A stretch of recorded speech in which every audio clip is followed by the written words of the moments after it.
ലോകം സാധാരണ പോലെ ചലിച്ചുകൊണ്ടിരുന്ന ഒരു വൈകുന്നേരം. എന്നാൽ ഡിജിറ്റൽ വിപണികളിലെ ഗ്രാഫുകൾ മാത്രം അസ്വാഭാവികമായിട്ട് ചലിക്കാൻ തുടങ്ങി. മാർച്ച് 24-ന് അമേരിക്കൻ പ്രസിഡന്റ് ഡൊണാൾഡ് ട്രംപ് തന്റെ ഔദ്യോഗിക പ്രഖ്യാപനം നടത്തുന്നതിന് കൃത്യം 15 മിനിറ്റ് മുൻപ് ആഗോള എണ്ണ വിപണിയിൽ ആരും പ്രതീക്ഷിക്കാത്ത ഒരു കുതിച്ചുചാട്ടം നടന്നു. വെറും 2 മിനിറ്റിനുള്ളിൽ $760 മില്യൺ എണ്ണ ഫ്യൂച്ചർ കരാറുകളാണ് കൈമാറ്റം ചെയ്യപ്പെട്ടത്.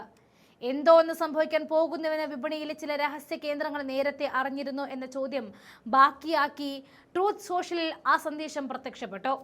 ഇറാനെതിരായ നീക്കങ്ങൾ അടിയന്തരമായിട്ട് നിർത്തിവെക്കുന്നു എന്നതായിരുന്നു ആ പ്രഖ്യാപനം.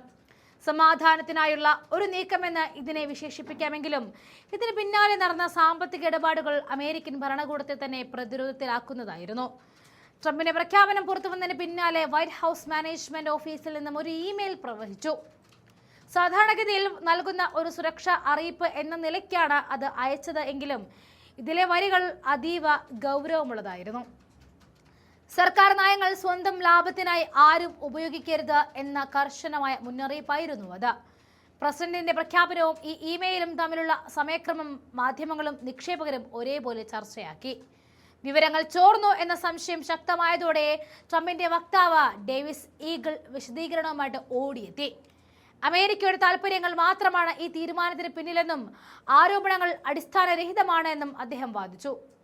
എങ്കിലും വിപണിയിലെ നിഗൂഢമായ ആ 15 മിനിറ്റുകൾക്ക് കൃത്യമായ മറുപടി നൽകുവാൻ അധികൃതർക്ക് ഇന്നും കഴിഞ്ഞിട്ടില്ല. വിവാദം അവിടെയും അവസാനിച്ചില്ല. ക്രിപ്റ്റോ അധിഷ്ഠിത പ്രവചന വിപണിയായിട്ട് പോളി മാർക്കറ്റിൽ നടന്ന നീക്കങ്ങൾ ഞെട്ടിപ്പിക്കുന്നതായിരുന്നു. വെടിനിർത്തൽ പ്രഖ്യാപനം എപ്പോൾ വരുമെന്ന് കൃത്യമായി പ്രവചിച്ച 3 അക്കൗണ്ടുകൾ $60,000 ലാഭമുണ്ടാക്കി.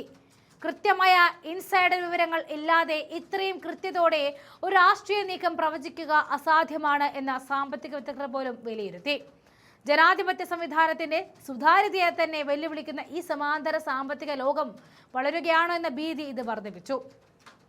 യുദ്ധത്തെയും സമാധാനത്തെയും ഒരു കാസിനോ ഗെയിം പോലെ പന്തയം വെക്കാൻ ഉപയോഗിക്കുന്നത് ധാർമ്മികമായ വലിയൊരു വീഴ്ചയാണെന്ന് വിമർശകർ തുറന്നടിച്ചു. ഇതൊരൊറ്റപ്പെട്ട സംഭവമല്ല എന്നതാണ് വാസ്തവം. വെനസ്വേലയിൽ മഡൂറയ്ക്കെതിരെയുള്ള നീക്കത്തിന് മുൻപും ഇസ്രയേലിലെ സൈനിക രഹസ്യങ്ങൾ ചോർത്തി പന്തയം വെച്ച സംഭവത്തിലും സമാനമായ സാമ്പത്തിക ക്രമക്കേടുകൾ റിപ്പോർട്ട് ചെയ്യപ്പെട്ടിട്ടുണ്ട്. ദേശീയ സുരക്ഷയെ ബാധിക്കുന്ന രഹസ്യങ്ങൾ പോലും ഇന്ന് സാമ്പത്തിക ലാഭത്തിനായുള്ള ഉപാധിയായിട്ട് മാറുന്നു. ഇതോടെയാണ് അമേരിക്കൻ കോൺഗ്രസിൽ ഡെമോക്രാറ്റുകൾ പ്രതിഷേധമുയർത്തിയത്. റിച്ചാർഡ് ബ്ലൂമെന്റിൽ പ്രവചന വിപണികളെ രൂക്ഷമായിട്ട് വിമർശിച്ചപ്പോൾ ആൻഡി കിം ഇത്തരം വിപണികളെ നിരോധിക്കാനുള്ള നിയമനിർമ്മാണത്തിന് മുൻകൈയെടുത്തു. അഴിമതിയും വിവരച്ചോർച്ചയും ഡിജിറ്റൽ യുഗത്തിന്റെ മറവിൽ തഴച്ചു വളരുന്നത് തടയാൻ കർശന നിയമങ്ങൾ അനിവാര്യമാണ് എന്ന് ലോകം തിരിച്ചറിയാൻ തുടങ്ങിയ നിമിഷങ്ങളായിരുന്നു അത്. ഇന്ന് വിവരങ്ങളാണ് ലോകത്തിലെ ഏറ്റവും വലിയ സമ്പത്ത്. ഒരു പ്രഖ്യാപനം കൊണ്ട് കോടികൾ സമ്പാദിക്കുവാനും വിപണികളെ വിറപ്പിക്കാനും സാധിക്കുന്ന കാലത്ത് സുതാര്യത ഉറപ്പാക്കുക എന്നത് വലിയൊരു വെല്ലുവിളിയാണ്. ട്രംപിന്റെ പ്രഖ്യാപനം ഇറാനുമായുള്ള സംഘർഷത്തിന് താൽക്കാലിക ശമനം നൽകിയേക്കാമെങ്കിലും അത് അമേരിക്കൻ ഭരണകൂടത്തിന്റെ വിശ്വാസ്യതയ്ക്ക് മേൽ വലിയൊരു കരിനിഴൽ വീഴ്ത്തിയിട്ടുണ്ട്.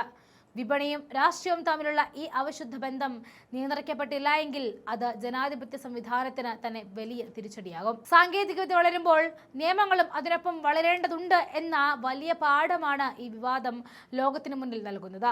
അമേരിക്കൻ രാഷ്ട്രീയത്തിലെ ഈ വിറയൽ വരാനിരിക്കുന്ന വലിയ നിയന്ത്രണങ്ങളുടെയും മാറ്റങ്ങളുടെയും തുടക്കം മാത്രമാണ്.